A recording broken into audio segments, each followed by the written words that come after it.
On this episode, discover how to close more sales in less time and reduce your sales call to 30 minutes. That's right, you can close more deals in 30 minutes. I'm Devin Herz. Welcome to this episode of the DMC Marketing Nugget.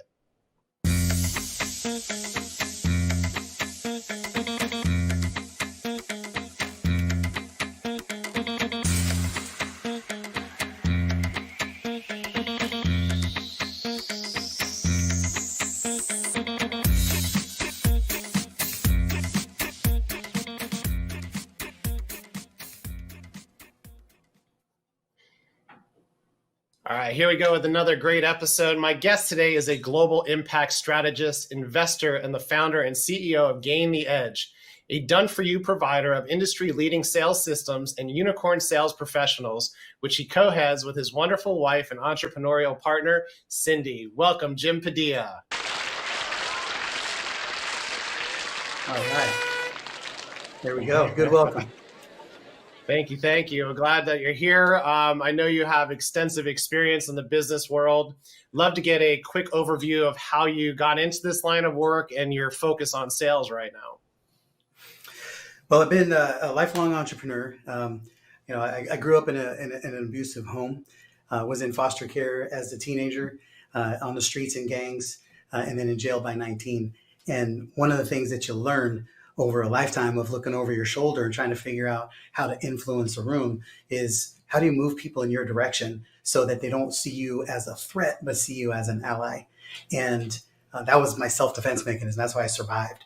And little did I know that I'd be making millions of dollars, over the course of the next 20 and 30 years, teaching other people how to influence the room, move people in their direction so they don't see you as a threat.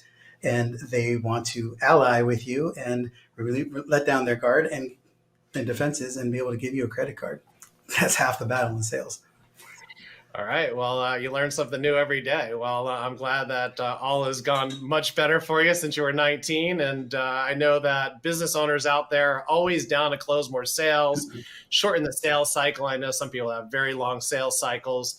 I know you've been saying that you can help shorten this cycle. So let's go ahead and discuss how you go about doing that, Jim.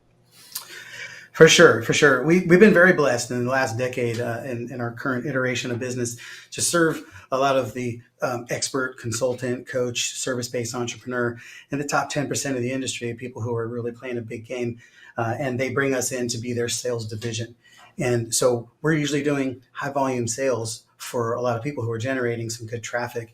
And part of our efficiency is being able to get people to make conversions in the shortest amount of time available. And that doesn't always just mean the conversation itself is great. It's all the things that go inside of making that happen. Like first and foremost, being able to attract the right people. We use a term around here called QBA, qualified booked appointment. So the more sales you need, the more QBAs you need.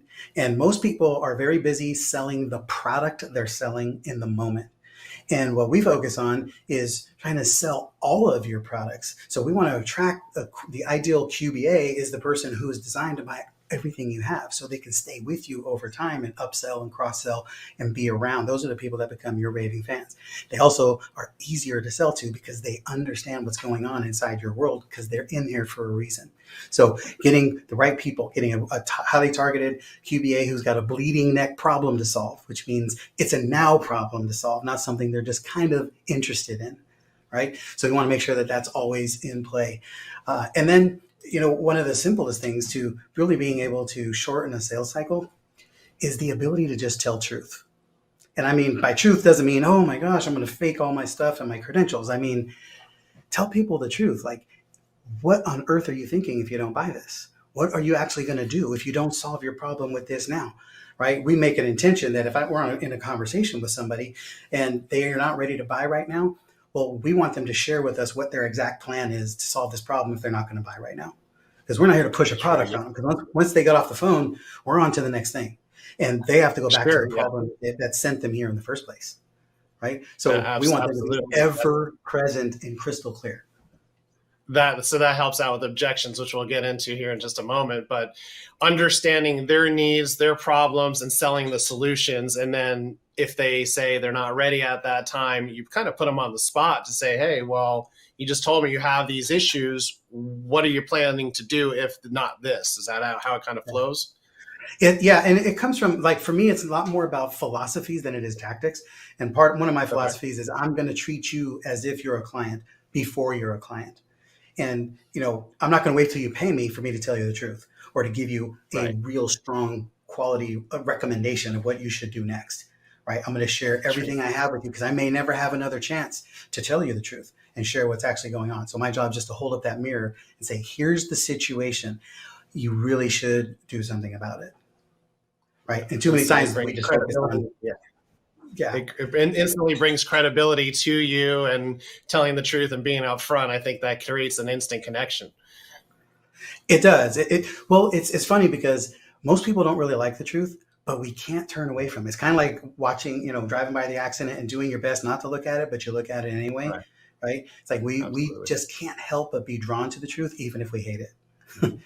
100%. So I know that, including myself, because I get hit with sales emails, messages all the time that really don't like to be sold. There's no one out there that's sitting at their desk on their phone saying, oh, I hope someone calls to sell me something. So how do you navigate some of the big emotions that business owners have out there, decision makers have, and how do you really navigate not only the emotions, but also maybe some of the objections? Well, again, there's a philosophy to this. I don't believe that people actually object to anything that you're offering them, and they're not objecting to you. So we call them hesitations instead of objections, just because it's a different mindset and approach. When we have to overcome an objection, it feels like work. You got to roll up your sleeves. You're like, oh my gosh, what am I going to do? I got to solve this. When it's a hesitation, the way we see it is people just lack clarity. So they're hesitant to move forward. So taking that approach, just dive in and gain greater clarity. Okay, this is great. What are we missing? How do we give them a more clear picture of what's going on? There's nothing to overcome. You just have to give them more clarity so that they have less hesitation. And I don't care what direction. I want them a crystal clear. In our world, it's a default. If it's not a hell yes, by default, it's a hell no. So we're not looking for anything that's a maybe. We want people to be absolutely clear this is for them, or absolutely clear this is not the time. Right? So that's the first step in all of this. And then the other piece that you want to think about is you don't have to overcome the thing that they're saying. Just try to lose that perspective in your mind. And a strategy that I use often is I get into the sandbox of whatever their objection is. They bring it. So if somebody says, hey, I'm not sure if it's in my budget. Okay, cool. Let's jump into the sandbox of budget. So let's talk about your budget. How often do you use your budget? When's the last time you've looked at your budget? What is your actual strategy for your budget? Is it to keep you from spending anything you shouldn't spend, or is it to give you a management tool so that if you overspend here, you can underspend here and you can make better decisions? How do you approach your budget? I'm not going to just let you say it's not in my budget, right? Because that's silly. You can spend something out of budget right now and just make sure that over the next 3 months you allocate and move stuff around so you get back on track. We all know that, right? And I'm willing to bet you haven't even looked at your budget in a month. So let's not say it's not in your budget. It's probably a smokescreen. So we just open up the conversation to a little bit more clarity and truth. Yeah, that's huge. I think that's a wonderful nugget there. I'll throw a little bit of a curveball at you here. What do you say for some of the clients, and there's a lot of them out there that say, I have no budget or no budget planned out for any of these types of initiatives. What is your reaction to that? Yeah, that's great, and that's understandable because you kind of defined an entrepreneur lifestyle. We tend to react versus plan by default, and that's the first part of the problem. So, what my concern would be at this moment was, how long have you been dealing with this problem? What is it costing you? How much longer are you willing to continue dealing with it and let it continue to cost this? Because you may not have had a plan for this. Let's fix that right now. Let's put a plan in place so that you do solve this. Let's do everything we can to figure out what needs to happen so you can start solving it today. And if somehow you can't start solving it today, then let's at least get you in motion towards the solution so that it can be solved in the next 30, 60, 90 days. He's smooth, folks. He's definitely smooth out there. So let's go into where, of course, we've all been to buy a new car. Been on many a calls where I can kind of see the pattern now. I've been through a bunch of sales trainings in the past, whether it be Sandler Sales Institute and consultants and this and that. And they have these tactics to try to get people to close quickly. I'm privy to those. A lot of people aren't. And they do work. But how do someone go about without being pushy or over salesy? How do they speed up that process or even have that one call close that you speak about? Yeah, it's, again, starting with the target, it's an entire system, right? The biggest challenge is most people break everything apart as if each part of the process is its own leg of the journey. And they're all designed to work together, starting from how well you're targeting the ideal people. First of all, how do you attract 100 people in your world who love you instead of 1,000 people who just like you? So if you start narrowing the focus of the ideal person and only market and only message and address those people, that way the people who are outside the bullseye, they'll still find their way through your world. They'll still come to you and you can still sell them things. But if you're trying to match your conversation to everybody in the world, you're going to have a long journey. Let's just get crystal clear on who's the ideal avatar. And you'd be amazed at how many people will try to make themselves be the ideal avatar. So if you say, look, most of the people we work with, they're trying to replace themselves. They're trying to grow a sales team. So if you're not at that place, I don't know if this is going to be as helpful for you, but it'll get you prayer. No, I want to be hiring that salesperson. I'm looking for that. It's something I haven't talked to you about yet, but it is something that I want to do, right? They'll qualify themselves as the ideal buyer and they'll put themselves in that bucket, or they won't. They'll say, oh my gosh, that's too big for me. I can't do that. Right? So your job is not to make them comfortable. It's to make sure they're clear. You have to bring clarity. Clarity is the name of the game. That moves people to action. It makes people compelled to do something about it because they know what they're trying to do, what they're trying to solve. It makes so much sense. And now, of course, you teach a lot of this, and we'll get into something that's coming up in the near future. But are there any other aspects of the sales process? I mean, with all these things going on nowadays with LinkedIn, TikTok, is there anything else that you're seeing that's working right now that you want to share with the audience? Yeah, obviously technology is a massive player in the industry right now. And I think people are getting very, very reactive. And the number one thing to remember is technology is here to enhance you, not to replace you. So your job is not to replace people with technology. It's put systems and processes in place that allow people to do their job better. And that's going to make you much more effective. I have a schematic that we do whenever we're doing events. We always on the whiteboard. We have efficiency and we have effectiveness. And most people think those are two different things. And in my mind, it's just, they're both the same thing on opposite ends of a spectrum. If you are super efficient, it's usually at the price of being super effective. So you start out one-on-one. If you put your hands on somebody, you're doing the thing you can probably do best and most effectively. That's high effective, low efficient. And then you start building processes and start replicating yourself with team and process and system. And at some point, you're going to reach a tipping point where this is where it all wins. And then if you go too far, you start getting more efficient, but less effective. So it's always making sure that you're never compromising the outcome at the expense of trying to save time or money. Right. So that's if you do that, you're going to always be in tune to what does your ideal buyer need and how is your team interacting with them. That's 100% on point there. And that's why you teach this. And I'm excited because I don't care how many years you've been in sales, there's always things to learn. The environment changes. People have other tactics and strategies and ways to go about sales that you may not be practicing. So we've got an exciting workshop coming up that you're throwing. We'll have the link in the description there, but I'd love to tell our loyal listeners out there why they should schedule the time to check out this workshop that you got coming up.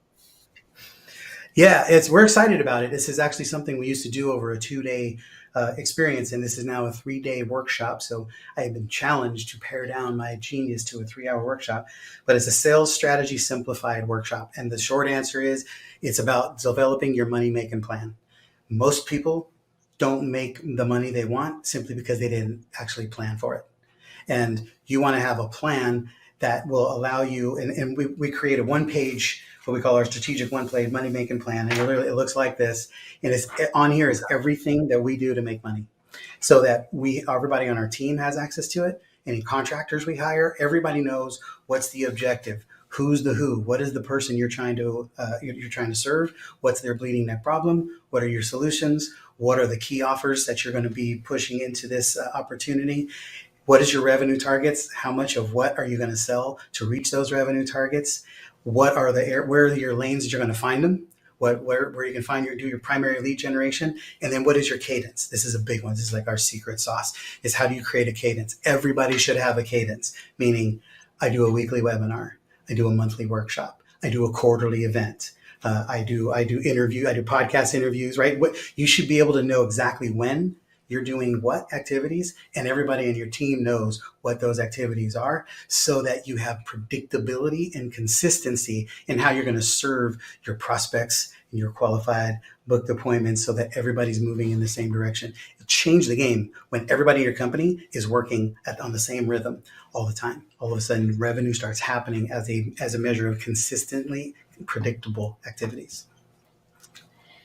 Yeah, I would say in a virtual world that many of us are working in now, a lot of times you forget that. You just rely on the systems that are in play, but that personal connection and the team meetings, it's funny that you bring that up, because that's one of our focuses this week, is that everyone's kicking butt on our team and they all have their own little areas, but there's some of the unified stuff for our own company that we're pushing to the back burner. So I think it was that team meetings and bringing in the overall goals that we have. And I love what you're saying, set your cadence. So that way you have those priorities set up and you just religiously live through them, and you're just going through them like it's just part of the day, part of the week.